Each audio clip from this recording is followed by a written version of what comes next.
بسم الله الرحمن الرحيم. عن ابي ذر رضي الله تعالى عنه قال قال رسول الله صلى الله عليه وسلم لا يحقرن احدكم شيئا من المعروف فان لم يجد فليلقي اخاه بوجه طليق وان اشتريت لحما او طبخت قدرا فاكثر مرقته واغرق بجارك منه. الله الذي அல்லாஹ் ஜல்லஷான் முஃமினுக்கு வாழக்கூடிய இந்த உலகில் தந்திருக்கக்கூடிய காலங்கள்ல ஒரு சின்ன ஒரு நன்மையாக இருந்தாலும் சரி, சின்ன ஒரு தீமையாக இருந்தாலும் நன்மையின் மீது அவ்வளவு கவனம் வைக்க வேண்டும். அதே போல தீமை சின்ன ஒன்றாக இருந்தாலும் அதிலும் எச்சரிக்கையோடு இருக்கணும். ஸல்லல்லாஹு அலைஹி வஸல்லம் சொன்னாங்க, ஒரு வீர தீரத்தோடு செயல்பட்டு இருந்தார். போர்க்களத்துல ஒரு சஹாபாக்கள் ரொம்ப புகழ்ந்து பேசிட்டு இருந்தாங்க. ரொம்ப புகழ்ந்து பேசினாங்க. பெரிய சொர்க்கவாசி, ஒரு அற்புதமா சண்டையிடுறார். ஷஹீதான பிறகு ஸல்லல்லாஹு சொன்னாங்க, நம்ம ஷஹீதுன்னு சொன்னோம். ஸல்லல்லாஹு சொன்னாங்க, எப்படி நீங்க அவரை பற்றி நீங்கள் சுவன்வாசி என்று சொல்லலாம்? சஹாபாக்கள் ஆச்சரியமா இவ்வளவு கண்ணு முன்னாடி சண்டை போட்டு தன் உயிரே கொடுத்திருக்கிறார்.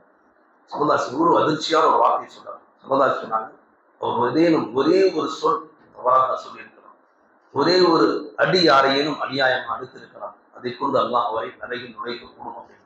அந்த சின்ன ஒரு செயல் நன்மையாக இருந்தாலும் சரி, சின்ன ஒரு தீமை, இரண்டிலும் கவனத்தோடு இருக்கு.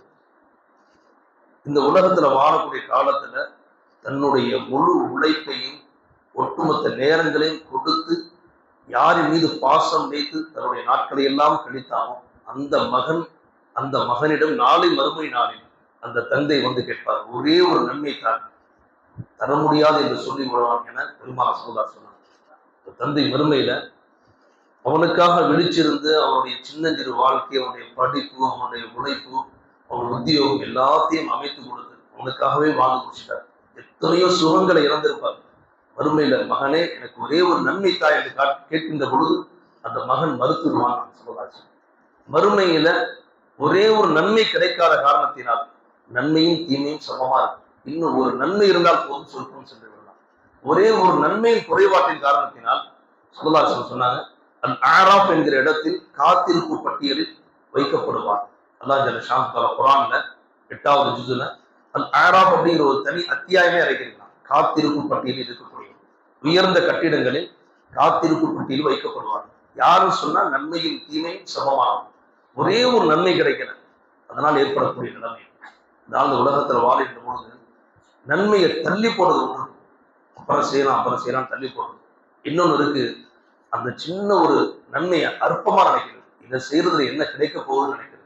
இதுதான் ஸல்லல்லாஹு இந்த ஹதீஸ்ல சொல்றாங்க, லா யஹ்கிரன்ன அஹதுக்கும் ஷைஅம் மினல் மஅரூஃப். நன்மையான காரியம் எவ்வளவு சின்னதாக இருந்தாலும் சரி, நீ அதை அற்பமாக நினைச்சிடாதீங்க அப்படின்னா. ஒரு நாய்க்கு தண்ணி கொடுத்தா விபச்சாரி, தண்ணி கொடுக்கறது ஒரு பெரிய விஷயம். ஏதோ ஒரு மனசுல ஒருத்தருக்கு டக்கு தண்ணி கொடுக்குறது நாய்க்கு, அதை கொண்டு ஒரு சொர்க்கம் புகுந்தார் அப்படின்னா. ஒரு பள்ளிவாசல் வெளியே சின்னத குப்பை கூடங்களை அள்ளிட்டு இருந்தார். அது யார் நம்ம திரும்பி கூட பார்க்கணும். குப்பை கூடங்களை அள்ளி கொட்டி அந்த மூதாட்டி சொர்க்கத்தில் இருப்பதை நான் பார்த்தேன். சின்ன ஒரு செயல் தான். சமுதாயம் ஒரு ஜனாசா வருது, தொலை வைக்க போனாங்க. அது இந்த சம்பவம் இந்த கிதாபிலே இருக்கும். சமுதாயம் தொலை வைக்க போகும்போது உமர் கத்தாப் ரலியல்லாஹு அன்ஹு முன்னாடி வந்தாங்க. யா ரசூலுல்லாஹ் லா துஸல்லி அலை, இவன் மீது தொலை வைக்காது, இவனுக்கு தொலை வைக்காதீங்க, இன்னஹு ரஜுலுன் ஃபாஸிக், பெரும் பாவி அப்படின்னு. சமுதாயம் அவருக்கு உடனே அவனை பாவியா விட்டு போக மனசு வந்து பின்னாடி திரும்பினாங்க. ஜனாதா தொழுகைக்கு வந்திருந்து அந்த பின்னாடி சஹாபாக்கள் பக்கம் திரும்பினாங்க. இந்த மனிதத்தை ஏதேனும் ஒரு சின்ன நன்மை யாராவது பார்த்துருக்கீங்களா அப்படின்னா.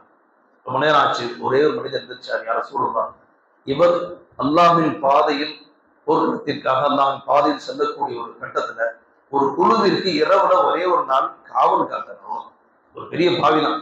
அந்த இருந்து அவங்களுடைய ஜாமான்களை, அவங்களுடைய பொருட்களை அவங்க உறங்கிட்டு இருக்கிறாங்க.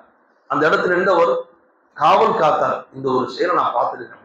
ஸல்லல்லாஹு இது ஒன்று போதும் அப்படின்னா சொல்லிட்டு உமர் இப்னு கத்தாப் தந்த சொல்லிட்டு ஜனாதா தொழு வச்சு முடிச்ச பிறகு கபர்லையும் மண் அள்ளிப்படும். மண் அள்ளிப்பட பிறகு ஸல்லல்லாஹு சொன்னாங்க, இருந்து வெளியே வந்த பிறகு உன்னுடைய தோழர் உன்னை நரகவாசின்னு சொல்றாங்க, அஷ்ஹது அன்னக மின் அஹ்லில் ஜன்னah, நான் சொல்லுகிறேன் அல்லாஹ்வுடைய தூதர் நீ சொர்க்கவாசி அப்படின்னா. சின்ன ஒரு நன்மையான காரியமா இருந்தாலும் அதை நம்ம அற்பமா நினைச்சக்கூடாது. அதுதான் ஸல்லல்லாஹு சொல்றாங்க இந்த ஹதீஸ். சொல்லிட்டு சொல்றாங்க, உங்களுக்கு நன்மை செய்யறதுக்கு ஏதேனும் ஒண்ணுமே கிடைக்கலையா, உங்களுடைய சகோதரனை இன்முகத்தோடு பாருங்க அப்படின்னா விவஜிகின் தலி. நம்ம இந்த வார்த்தையை சாதாரண நினைக்கணும். அவருடைய பெயர் எனக்கு ஞாபகம், ஒரு பெரிய இஸ்லாமிய விரோதி. அவர் சொல்றாரு இந்த ஒரு வார்த்தை, ஒரு 3 விஷயத்தை பார்த்து நான் இஸ்லாத்துக்கு வந்தேன் அப்படின்னு. உன்னுடைய சகோதரனை பார்த்து இன்முகத்தோடு சந்திப்பதும் தர்மம்னு இந்த மார்க்கம் சொல்லியிருக்கிறார். இந்த ஒரு வார்த்தையை நீ ஆச்சரியப்படுத்து அப்படிங்கிறார். அவர் இஸ்லாத்துக்கு வந்திருந்தார். சொல்லுவார் ஒரு வார்த்தை, அற்புதமான விஷயம், ஒரு வாக்கு உங்களுக்கு கொடுத்தது. ஒரு சகோதரனை இன்முகத்தோடு பார். இது ஒரு சின்ன நன்மை. இந்த நன்மையான காரியத்தை நுட்பமா நினைச்சிடாரு அப்படின்னா சொல்லலாம். சொன்னாங்க, உங்களுக்காக ஒரு இறைச்சியை வாங்கி ஏதேனும் குழம்பு வைத்தால் அண்டை விட்டாருக்காக கொஞ்சம் அதுல கொஞ்சம் அதிகப்படுத்துங்க அப்படின்னா அதிகப்படுத்தி அவங்களுக்கு கொஞ்சமா கொடுங்க. இதுல என்ன இருக்குன்னு நினைச்சிடாரு. இதை கொடுக்கறது என்ன இருக்குன்னு நாளைக்கு மறுமையில் போன பிறகு தெரியும். அந்த சின்ன ஒரு காரியமும் அவ்வளவு பெரிய அற்புதமான செயலை நிகழ்த்தும் என்று அல்லாஹ் ஷாமத்தால வாழும் காலம் எல்லாம் எல்லா நன்மையான காரியங்களையும் பரிபூர்ணமாக விரைந்து செயல்படக்கூடிய பாக்கியத்தை நமக்கும் நம் மறை மக்களுக்கும் நசீபாக்கி தருவானாக.